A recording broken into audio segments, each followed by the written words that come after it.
Hello friends, Radhe Radhe. Shri Ramcharitmanas पाठ की बहुत सुंदर चौपाइयाँ हैं अर्थ के साथ में। बालकांड शुरू से बालकांड का चल रहा है। बहुत सुंदर वर्णन है कि तुलसीदास जी सबसे अनुनय विनय कर रहे हैं, सबकी प्रार्थना कर रहे हैं, सबको ऊंचा बना रहे हैं, खुद बहुत नीचा होके अपनी बात कह रहे हैं कि अगर मेरी कविता लोगों में जाए, जो तब उन्होंने सोच के लिखा था और कहा था, आज वो सत्य हो रहा है कि हर कोई ज्ञानी गुणवान, हर कोई उस रामचरितमानस ग्रंथ को सर्वोपरि मान रहा है। और वो है भी कि घर घर रामचरितमानस का अखंड पाठ होता है। कलयुग में केवल नाम आधारा, कलयुग केवल आधारा, तो कलयुग में नाम ही एक आधार है। अब हम उधर गए, फरुखाबाद गए, तो वहाँ एक तिराहा पड़ता है, मंदिर है, छोटा सा मंदिर है। वहाँ अनवरत श्री राम जय राम जय जय राम, श्री राम जय राम जय जय राम। जब भी निकलो, जिस टाइम निकलो, सुबह दोपहर शाम रात, ये बराबर जप होता है। बड़ा अच्छा लगता है, क्योंकि होता है उधर से निकलो तो कुछ बार अपने मुंह से भी निकलता है साथ में, श्री राम जय राम जय जय राम। ऐसे चंद्रिका देवी जाते हैं तो हर अमावस्या को जाते हैं, तो हमें लगता था अमावस्या ही अमावस्या होता है, लेकिन हम इधर बीच में भी गए एक दो बार। वहाँ हमने देखा अनवरत जो है ये होता है राम नाम का जप, श्री राम जय जय राम, वहाँ भी होता है। तो कलयुग में राम का नाम बहुत बड़ा चमत्कार करने वाला है। जो इस नाम के साथ जुड़ जाएगा वो अपना कल्याण कर देगा, उसका कल्याण पक्का है। जो इस राम के नाम, दो अक्षर के नाम के साथ जुड़ जाएगा। ये दो अक्षर का नाम नहीं है, बहुत बड़ा इसमें मर्म है। राम कहने में, राम सुनने में, राम बोलने में बहुत बड़ा मर्म है इसका, कि हमने राम राम किया, आपने उसका जवाब पलट के राम राम ही दिया, तो दो बार राम राम कहने से ही 108 की माला हो जाती है। इसका गणित जब आप समझेंगे तो समझ लेंगे कि हमने एक राम राम कहा, मतलब हमने 108 की माला कह ली, और आपने पलट के राम राम कहा, आपने 108 की माला कह ली। कितना बड़ा चमत्कार है इस नाम में कि दो अक्षर बोलने में हमारी 108 की माला हो जाती है फटाफट। तो अगर हम 108 की माला राम राम कह के करेंगे तो वो कितनी लंबी हो जाएगी। इसीलिए योग वगैरह होता है, जहाँ पे पार्क में योगा होता है सुबह के टाइम। हमारी एक बहन जी आती हैं, बड़ी बहन है, वो सिखाती हैं, डॉक्टर, वो सिखाती हैं, सारे योग कराती हैं, और नंबर से योग कराने के बाद लास्ट में राम नाम की माला करवाती हैं। तो राम नाम की माला क्या है कि राम राम एक, राम राम दो, राम राम तीन, ऐसे बोला जाता है और तालियां बजती हैं साथ में। राम राम एक, इतना कहा, 3 बार ताली बज गई। राम राम दो, 6 बार ताली बज गई। तो इस तरीके से पूरी करमाला करी जाती है 8 तक, 108 तक। तो 108 तक जब हम बोलते हैं राम राम और ताली बजाते हैं, तो हमारा तालियों वाला भी एक्सरसाइज हो गई, और सुबह सुबह हमारा ये राम नाम का भी करमाला हो गई। बहुत अच्छा लगता है करने के बाद। तो आप उठते बैठते किसी भी समय भगवान राम का नाम लिया करें, राम राम की माला जपा करें, बहुत कल्याण होगा। कलयुग में राम अपना चमत्कार दिखाएंगे। अभी क्या दिखाया, कुछ भी नहीं, खाली वो अपने मंदिर में आए हैं।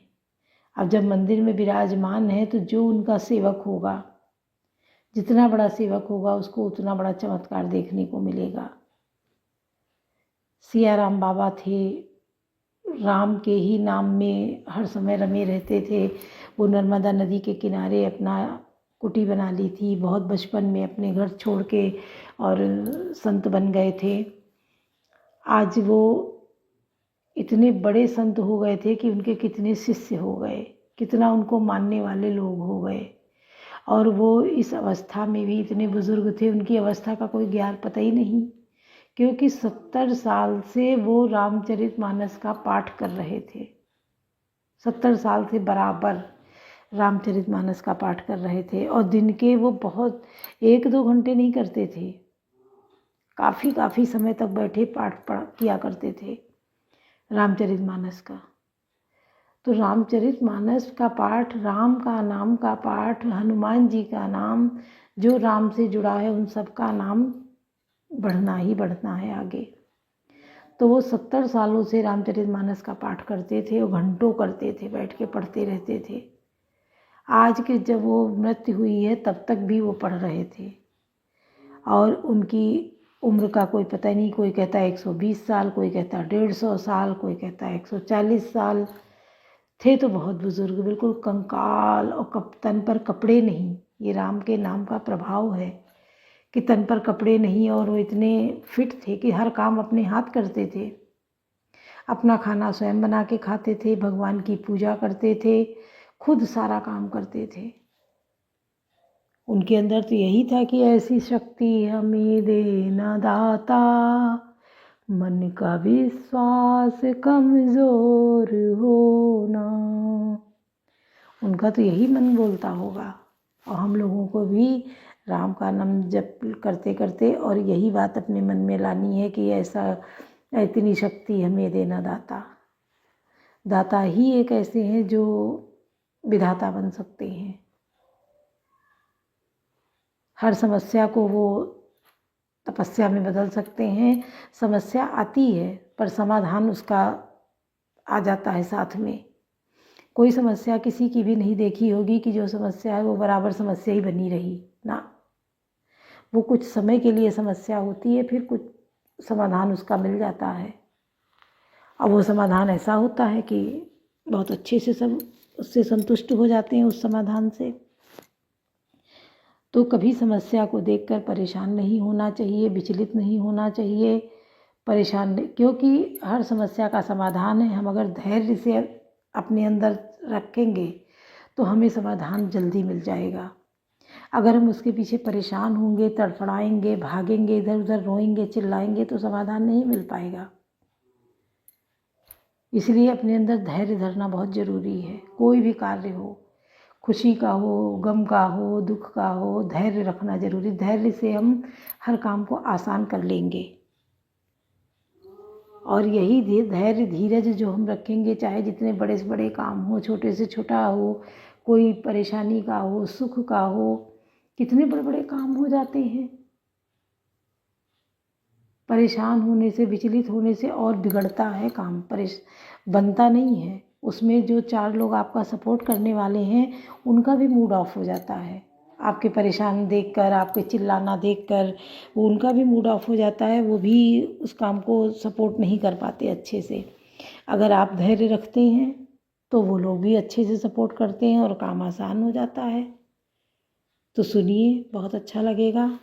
सुनिए। राज कठिन जग माही, जो नहीं हो तात तुम पाही, भाग छोट अभिलाष बढ़ करूँ एक विश्वास, पाइए सुख सुनि सुजन सब खल करिए उपहास, कवन सुख आज कठिन जग माही, जो नहीं हो तात तुम पाही। मेरा भाग्य छोटा है और इच्छा बहुत बड़ी है, परंतु मुझे एक विश्वास है कि इसे सुनकर सज्जन सभी सुख पावेंगे और दुष्ट हंसी उड़ावेंगे। खल परिहास होई तो मोरा काक काहे, कल कंठ कठोरा हंसई बगदा दुर्चात कहीं, हंसई मिलई खल बिमल बत कहीं, किंतु दुष्टों के हंसने से मेरा हित ही होगा। मधुर कंठ वाली कोयल को कौवे तो कठोर ही कहा करते हैं, कैसे जैसे बगुले हंस को और मेढक पपीहे को हंसते हैं, वैसे ही मलिन मन वाले दुष्ट निर्मल वाणी को हंसते हैं।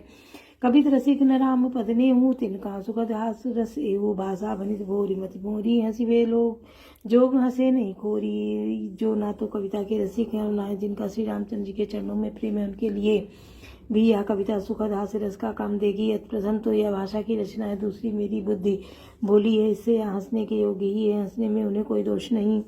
प्रभु पद प्रीति न समझी इन्हीं की, तिनई कथा सुनी लगी है फीकी, हरिहर पद रति मति न कुतर की, तिन कहूँ मधुर कथा रघुबर की। जिन्हें ना तो प्रभु के चरणों में प्रेम है और ना अच्छी समझी है, उनको यह कथा सुनने में फीकी लगेगी। जिनकी श्री हरि भगवान विष्णु और श्री हरि भगवान शिव के चरणों में प्रीति है और जिनकी बुद्धि कुतर्क करने वाली है नहीं है, जो श्री हरि के हर में भेद की ही ऊंच या नीच की कल्पना नहीं करते, उन्हें श्री रघुनाथ जी यह कथा मीठी लगेगी।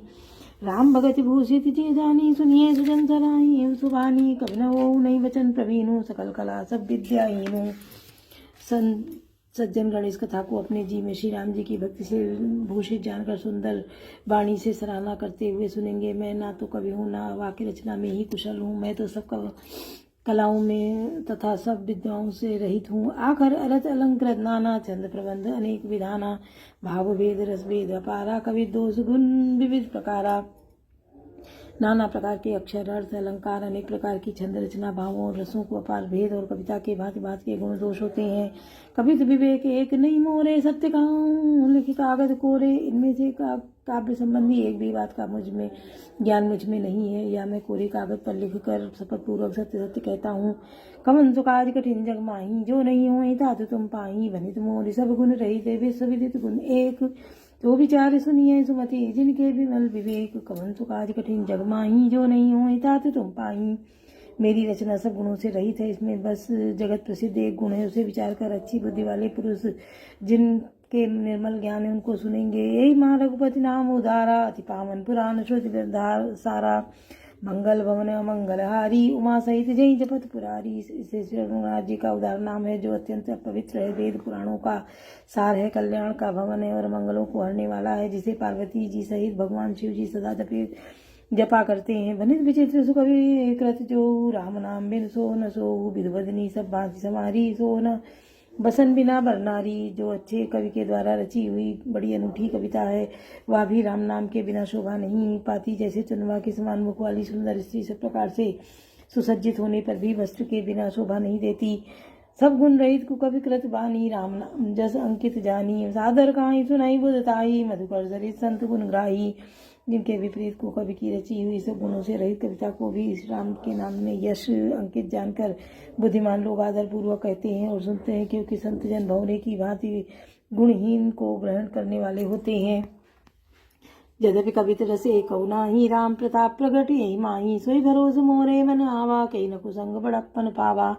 यद्यपि मेरी इस रचना में कविता का एक भी रस नहीं है, तथापि इसमें श्री राम जी का प्रताप प्रकट है। मेरे मन में यही एक भरोसा है, भले संग से भला किसे बड़प्पन नहीं भाया। घूमऊ तजई साज करवाई, अगर हो प्रसंग सुगंध बसाई, बनित प्रदेश वस्तु भली भरनी, राम कथा जग मंगल करनी। धुआं भी अगर के संग से सुगंधित होकर अपने स्वाभाविक कड़वेपन को छोड़ देता है। मेरी कविता अवश्य भद्दी है, परंतु इसमें जगत का कल्याण करने वाली राम कथा रूपी उत्तम वस्तु का वर्णन किया गया है, इससे यह भी अच्छी ही समझी जाएगी। कवन सुकाज कठिन जग माही, जो नहीं हो तात तुम पाही, मंगल घर निकल मल हरन तुलसी, कथा रघुनाथ की गति कूर, कविता सरित की जो सरित पावन पात की, प्रभु सुजस संगति वनित बलि होई, सुजन मन भावनी, भव अंग भूति मसान की, सुमिरत सुहावन पावनी। तुलसीदास जी कहते हैं कि श्री रघुनाथ जी की कथा कल्याण करने वाली और कलयुग के पापों को हरने वाली है। मेरी इस बद्दी कविता रूपी नदी की चाल पवित्र जल वाली नदी गंगा जी की चाल की भांति टेढ़ी है। प्रभु श्री रघुनाथ जी के सुंदर यश के संग से यह कविता सुंदर तथा सज्जनों के मन को भाने वाली हो जाएगी। शमशान की अपवित्र राग भी श्री महादेव जी के अंग के संग से सुहावनी लगती है और स्मरण करते ही पवित्र करने वाली होती है। कवन सुकाज कठिन जग माही, जो नहीं हो तात तुम पाही, प्रिय लागई अति सबई बनित राम जस संग, दारु विचार की करई को बंदी मलय प्रसंग। कवन सुकाज कठिन जग माही, जो नहीं हो तात तुम पाही। श्री राम जी के यश से संग से मेरी कविता सभी को अत्यंत प्रिय लगेगी। मेरे मलय पर्वत के संग से काष्ठ मात्र चंदन बनकर बंधनी हो जाता है, फिर क्या कोई काठ की तुच्छता का विचार करता है। श्याम सुरभि पै बिसद अति गुणद करही सब पान, गिरा ग्राम में सिया राम जस गामहि सुनहि सुजान। कवन सुकाज कठिन जग माही, जो नहीं हो तात तुम पाही। श्यामा गौ काली होने पर भी उसका दूध उज्जवल और बहुत गुणकारी होता है, यही समझकर सब लोग उसे पीते हैं। इसी तरह गंवारू भाषा में होने पर भी श्री सीताराम जी के यश को बुद्धिमान लोग बड़े चाव से गाते और सुनते हैं। कवन सुकाज कठिन जग माही, जो नहीं हो तात तुम पाही। बोलो सियावर रामचंद्र की जय।